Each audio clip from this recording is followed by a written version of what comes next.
నమస్తే అండి అందరికీ. నా పేరు సారకి శ్రీను.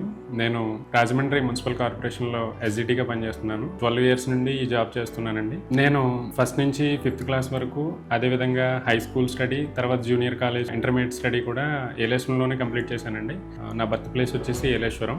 హై స్కూల్లో ఎంటర్ అయిన తర్వాత 7th క్లాస్లో, అదేవిధంగా 10th క్లాస్లో ఎవరైతే స్కూల్ ఫస్ట్ సెకండ్ వచ్చేవారో వాళ్ళకి పడాల చారిటబుల్ ట్రస్ట్ తరఫున ప్రతి సంవత్సరం మెరిట్ స్కాలర్షిప్ ఇచ్చేవారు. నేను 8th క్లాస్లో మొట్టమొదటిసారిగా పడాల చారిటబుల్ ట్రస్ట్ పేరు విన్నది ఆ సందర్భంలోనే. ఆ స్కాలర్షిప్ డిస్ట్రిబ్యూషన్ చూసిన తర్వాత నాకు అనిపించింది నేను కూడా ఖచ్చితంగా 10th క్లాస్లో merit scholarship Padala charitable trust తరఫున అందుకోవాలని. సో నేను బాగా చదివి 8th, 9th, 10th government high స్కూల్లో బాగా చదివిన తర్వాత 10th క్లాస్లో మండలం సెకండ్ రావడం జరిగింది. సో ఇంటర్ ఫస్ట్ ఇయర్కి వచ్చిన తర్వాత ట్రస్ట్ తరపున నేను అనుకున్న విధంగానే స్కాలర్షిప్ మొట్టమొదటిసారిగా ట్రస్ట్ తరపున తీసుకోవడం జరిగింది. ఎందుకు ఇలా అనుకున్నానంటే మెరిట్ స్కాలర్షిప్ వస్తే కనుక నాకు చాలా హెల్ప్ అవుతుందని ఆ విధంగా నేను ఫీల్ అవడం జరిగింది. దాని తర్వాత 10th క్లాస్ గవర్నమెంట్ హై స్కూల్లో కంప్లీట్ అయిన తర్వాత ఇంటర్మీడియట్ ఏలేశ్వరంలో ఉన్నటువంటి గవర్నమెంట్ జూనియర్ కాలేజ్లో జాయిన్ అయ్యాను. నేను పడాల సూర్యప్రసాద్ గారితో మాట్లాడడం జరిగింది. సో స్కాలర్షిప్ కి అప్లికేషన్ పెట్టుకున్న తర్వాత వారు సంస్థ తరపున మేము అడిగినటువంటి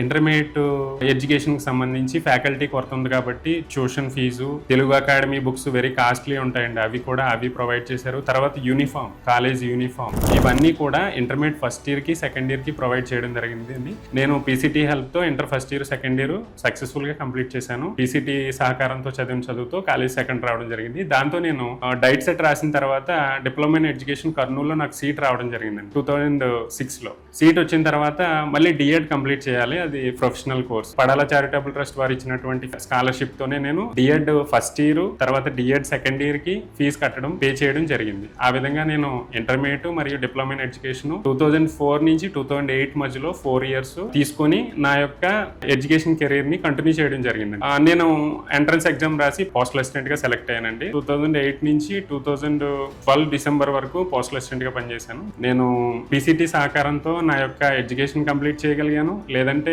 10th తర్వాత ఎడ్యుకేషన్ కెరీర్ ఎలా కొనసాగించాలా అని చెప్పేసి చాలా పెద్ద డైలమా అండి. ఎందుకంటే ఇంట్లో ఉన్నటువంటి ఆర్థిక పరిస్థితి చాలా ఇబ్బందికరంగా ఉంది. మనం ఉండడానికి లేదంటే తినడానికి సరిపోదు తప్ప కాలేజీ ఫీజులు పే చేసి బుక్స్ కొని ఇదంతా కొనసాగించడానికి అవకాశం లేదు. ఎందుకంటే నాకు 10 ఇయర్స్ ఉన్నప్పుడు మా ఫాదర్ ఎక్స్పైర్ అయ్యారండి. దాంతో నేను మా మదర్ ఉండేవాళ్ళం. సో ఈ ఎడ్యుకేషన్ కంప్లీట్ చేయడం అనేది చాలా కష్టంగా మారింది 10th తర్వాత. కానీ అదే సమయంలో నాకు పడాల చారిటబుల్ ట్రస్ట్ వారు అందించినటువంటి స్కాలర్షిప్ నా ఎడ్యుకేషన్ కంప్లీట్ చేయడానికి, కొనసాగించడానికి, దాన్ని కంప్లీట్ చేయడానికి, తర్వాత జాబ్ లో రావడానికి కూడా, తర్వాత ఫర్దర్ గా నేను కెరీర్ పరంగా డెవలప్ అవడానికి కూడా పడాల చారిటబుల్ ట్రస్ట్ వారు అందిస్తున్నటువంటి సలహాలు ఇప్పటికీ పనికొస్తున్నాయి. జీవితంలో మాత్రం నేను ఇలా ఉన్నానంటే కారణం అందులో పీసీటీ భాగస్వామి ఎంతో ఉందని చెప్పాను. సో నాన్నగారు లేకపోవడం తోటి ఇబ్బందులు ఏంటనేవి అప్పుడప్పుడు తెలియడం మొదలుపెట్టింది. కానీ అట్ ది సేమ్ టైం ఏమైందంటే నాకు కాలు ఫ్రాక్చర్ అయింది. 6 months బెడ్ మీద ఉండాల్సింది వచ్చింది. సో నా 6th క్లాస్ నేను చదవలేదండి, ప్రైవేట్ గా చదివాను. 7th క్లాస్ కూడా ప్రైవేట్ గానే చదవాల్సి వచ్చింది. 8th క్లాస్ లో మాత్రమే నేను గవర్నమెంట్ హై స్కూల్లో మళ్ళీ జాయిన్ అయ్యి నా ఎడ్యుకేషన్ కంప్లీట్ చేయడం జరిగింది. మొట్టమొదటిసారిగా నాన్నగారు లేకపోవడంతో ఎటువంటి ఇబ్బందులు ఉంటాయి అనేది 10 ఇయర్స్ లో నేను ఫేస్ చేయడం స్టార్ట్ చేయడం జరిగిందండి. 10th తర్వాత మళ్ళీ పీసీటీ వారు ఒక తండ్రిలాగా నాకు లభించారు అనుకోవచ్చు. ఒక తండ్రి మనకి ఉంటే మన జీవితం ఎలాగ అన్ని విధాలుగా సాఫీగా ఉంటుందో అలాగే 10th నుంచి నాకు పీసీటీ వారు ఆ విధంగా లభించారని చెప్పవచ్చు. Thank you.